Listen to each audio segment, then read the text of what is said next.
I'd like you to think of me as a kind of randomly selected specimen of the news person in the late 20th, early 21st century. Out there's a world outside of Yonkers, way out there beyond this hick town. We build our superpowers just for fun.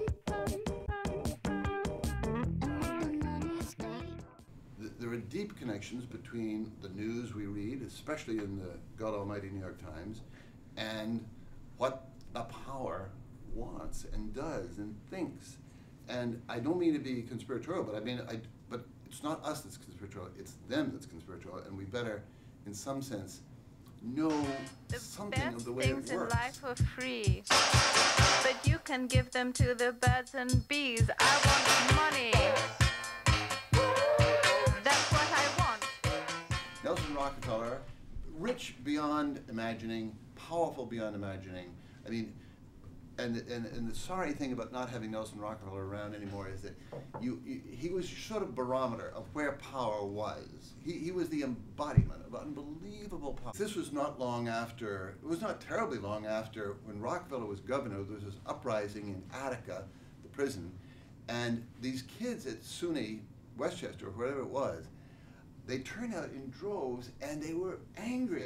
They kept chanting, Attica, Attica, no matter how you figure, Rocky pulled the trigger. So Nelson Rockefeller, in all his grandeur, all his glory, suddenly he just goes like this to the kids. Right here, kids, right here.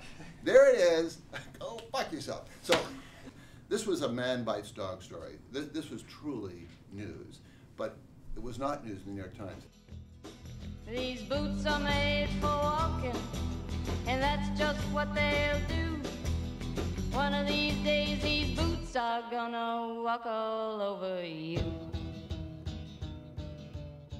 Richard Reeves would say that, he was covering Rockefeller, governor of New York, in Albany, and Rockefeller would disappear for weeks at a time. It became sort of a whodunit, a mystery. Where is the governor? Eventually, he got close to the chase, but Eugene Black of the World Bank called the publisher of the New York Times and said, get this guy Reeves off our tail. I mean, what is this? Governor Rockefeller can be anywhere he wants, and it's his own life. This was all part of my, my slow, embarrassed, blushing for the New York Times awakening of the relations, the weird relationships here. Lift up your heart. All will come right. Out of the depths of sorrow and of sacrifice. We'll be born again. I left the New York Times to do a public television program in Boston, probably stayed too long at it, bumped back into radio, where I think I found my voice and found my huge pleasure in interactive radio.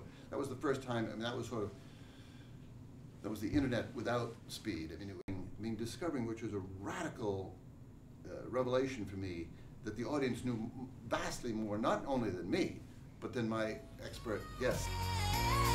It's a party in the USA. It's a party in This is a smart country. But it's also misinformed, disinformed, uninformed, malinformed, deluded, and yet at the same time, mysteriously, we have this tremendous rise of a propagandized society. It's just a sort of a bullshit conversation. Death panels and Sarah Palin and Glenn Beck and all of this fundamental nonsense.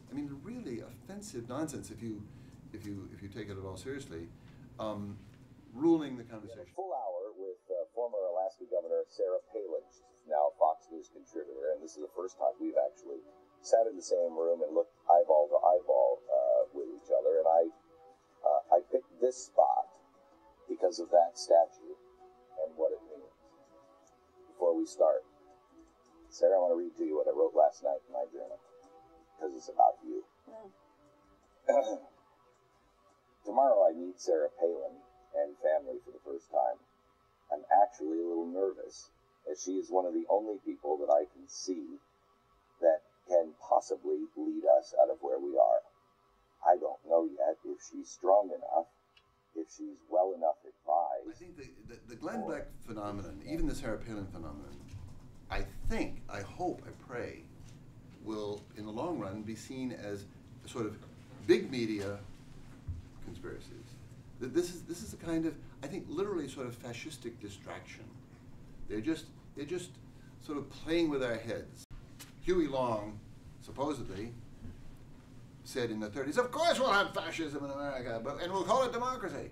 But it seems to me, if we'll also call it, my addition to that, with a debt to Walter Benjamin, is we'll call it comedy too. We'll call it entertainment. We'll call it, it'll be sort of soft fascism, and it will be Sarah Palin.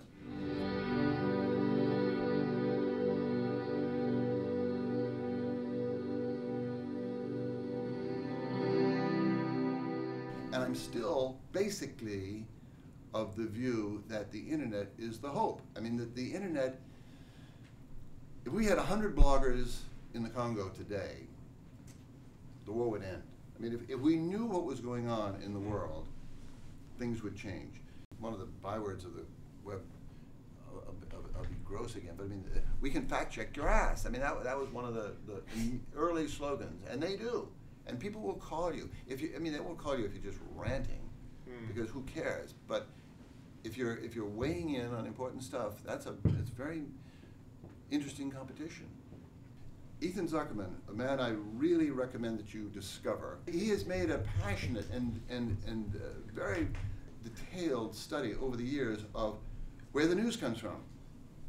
You know, where are the datelines? Where are the reporters? Where are the New York Times' foreign reporters? But Ethan's whole view is, I mean, if we really, the standard of what is news and what's not news.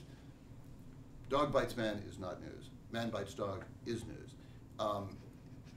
If the standard of sort of like, is it interesting, is it remarkable, is it rare, is it important, is it of value to us, is it threatening to us, all of these, if you apply those simple tests to what we covered, it would be different. Ain't as easy as it looks to grow flowers in the dirt. On the other hand, the question is, who's gaining, and is there anybody gaining on the other side of a more diverse? I mean, James and I grew up hearing Walter Cronkite say at the end of his broadcast, "Well, that's the way it is. I'm Walter Cronkite, you're not. Go to sleep. Go away." We know that. I mean, that's an absurd premise. We would say, "No, Walter, that's not the way it is." I tell you, we're here in Providence, and the green car hit the red car, not the red car hit the green car. But is that mentality gaining against the sort of herd mentality? I just don't know. And maybe you guys are going to determine the outcome. I think I'm still basically bullish on the web. News. There is a lot of news, and it's happening. Justice Souter is retiring. There's a swine flu pandemic. People are turning into pigs. Michelle Obama. She's wearing a cardigan. This is not making any sense at all. Can you please just sing about it? If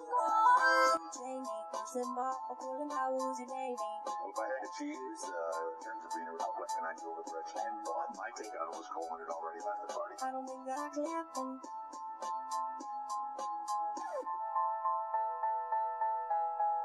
This is an awkward silence. I guess I feel the head leaks.